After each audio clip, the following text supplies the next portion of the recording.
Gold, trusted gold buyers. మీరు తాకట్టు పెట్టిన బంగారాన్ని విడిపించి ఈ రోజు ఉన్న మార్కెట్ ధరకు కొనబడను. Hello viewers, welcome to iDreams media.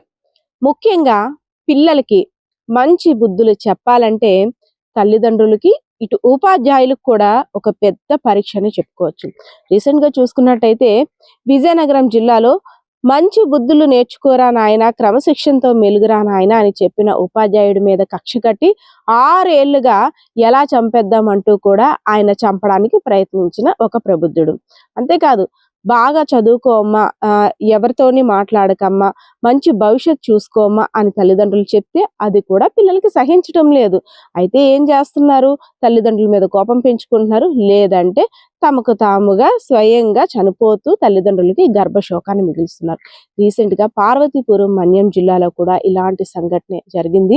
Parvathipuram Manyam జిల్లా కొమరాడ మండలం సుగుణ బాలకృష్ణ దంపతులకు 2 కుమారులు, ధనుష్ రెండో కుమారుడు.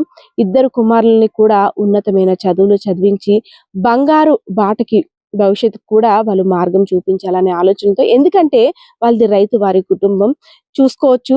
రైతులు ప్రకృతి ప్రకోపించినా ఏం చేసినా వారికి కలిగేది నష్టమే తప్పితే లాభం ఏది లేదంటూ కూడా లబోదిబోమంటారు. సో మాలాంటి కష్టం మా పిల్లలకి రాకూడదు, వ్యవసాయం మీద వస్తున్న డబ్బులతో మా పూట గడవడమే మాకు తిండి గడవడమే కష్టంగా ఉంది, అలాంటిది మీకు కాలేజ్ ఫీజులు కట్టి మరి చదివిస్తున్నాం, నాన్న బాగా చదువుకోమ్మా, ఎక్కడా కూడా చెడు ప్రవర్తనకి వెళ్ళకు, ఎక్కడ కూడా దారి మళ్ళకు అని ఒక మంచి బుద్ధులు చెప్పారు తల్లిదండ్రులు. కానీ చిన్న కుమారుడు ధనుష్కి అదంతా కూడా నచ్చలేదు. ఎందుకంటే తల్లిదండ్రులకి ఎవరైనా మీ పిల్లలు చెడుబాట పడుతున్నారు, కొంచెం భయం చెప్పండి అంటే ఏ తల్లిదండ్రులైనా పిల్లల మీద కోప్పడడం సహజం. ఎందుకంటే మొక్కై వంగంది మానే వంగుతుందా అనే సామెత ఉంటుంది కదా.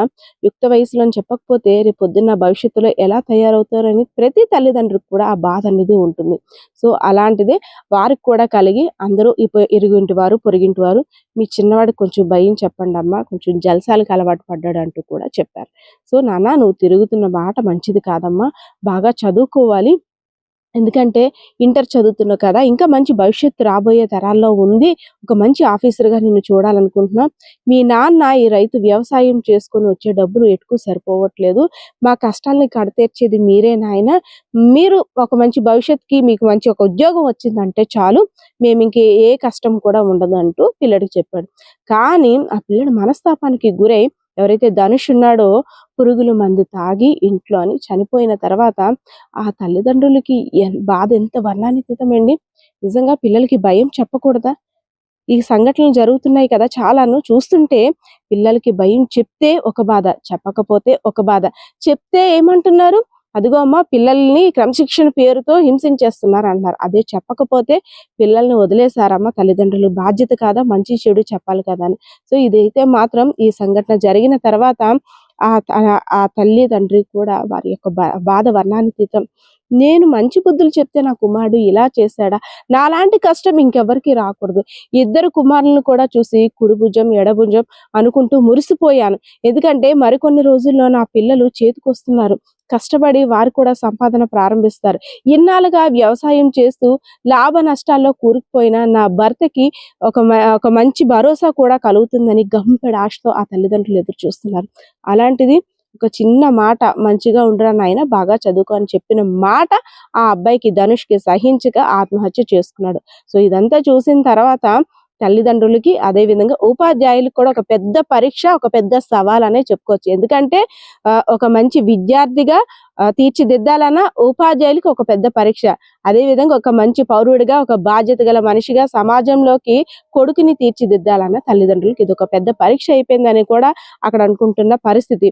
ఎందుకంటే సమాజం ఎలా చూస్తుందో కూడా అర్థం కాని పరిస్థితి. ఇప్పుడంతా కూడా అయ్యో ఆ రోజు పిల్లడికి అలా చెప్పకుండా ఉండాల్సింది కదా, అనవసరంగా ఎంత బాధపడ్డాడో అని కొంతమంది, అయ్యో మొక్కై వంగంది మానే వంగుతుందా, ఇలాంటప్పుడే కదా, టీనేజ్ లోనే కదా తల్లిదండ్రులు కూడా భయం చెప్పాలని మరికొంతమంది. ఏదైతేనే తమ చిన్న కొడుకును కోల్పోవడం నిజంగా అత్యంత బాధాకరం అనే చెప్పుకోవచ్చు.